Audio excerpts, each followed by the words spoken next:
Yun guys, ay may share akong bago sa inyo. So ito, refrigerator, inverter na refrigerator. So ang sira nito ay yung blower niya. So ayun na si kuya, no.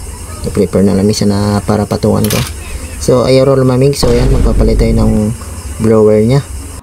Wala man, okay lang ini. At daw ano, tiga Ito sa taas, di sa pinaka-freezer.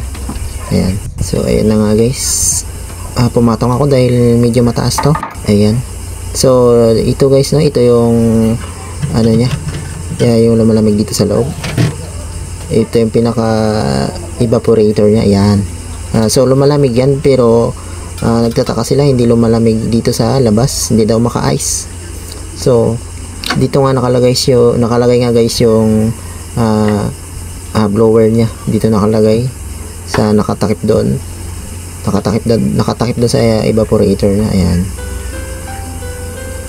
So inorderan natin ng bago, binalikan ko na lang to. Na-check ko na rin kasi ito nakaraan. So ang nakita ko sira yung blower niya, kaya hindi lumalamig yung likod niya, pero dito sa labas ayaw lumamig. Yun pala ay sira na yung blower niya. Ayan. Order tayo online, kakabit natin to guys.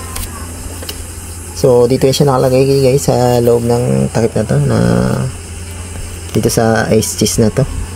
Ginagawa mo. Ayan. Medyo hirap lang ikabit. Bubuksan pa kasi ito yung loob nito.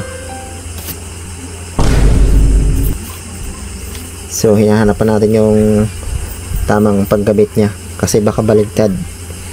Pag baligtad hindi to lumamig, hindi magbuga ng hangin na maayos. Baka pabalik yung buga niya, hindi rin maglamig. So kailangan sigurado yung pagkabit ng blower na ito. Ayan.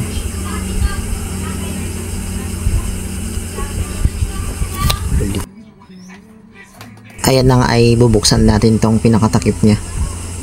Dito kasi ito sa loob yung kabitan. Kailangan mo na itong iangat para makabit itong blower niya. So ayan na nga. Ayan, naabuka na natin yan. Isusuot na lang natin dito sa loob niya. Ayan, nakabit na natin guys. So ayan, no. So pag hindi gumana yung blower bago natatakpan ng ice cheese na yan, so hindi talaga mag-ice. Pati yung ilalim hindi rin maglamig. Kaya kailangan ng blower dito sa inverter na refrigerator na ito. A few moments later. So ayun na nga guys. So naikabit na natin yung blower. So ngayon ibabalik na natin. Ayan, medyo nilinis-linis ako muna yung loob. So ito nga pala guys, no, yung wire na to. So ito ay papuntang blower. So ididikit natin dyan. Dyan. Sasalpak lang natin. Ayan. Dyan sa connection na yan. So ito yung baba. Ayaw rin lumamig. So connection yan dito sa taas. Ayan. Siya rin nag-ano ng blower. So ayan yung adjustment sa ilalim.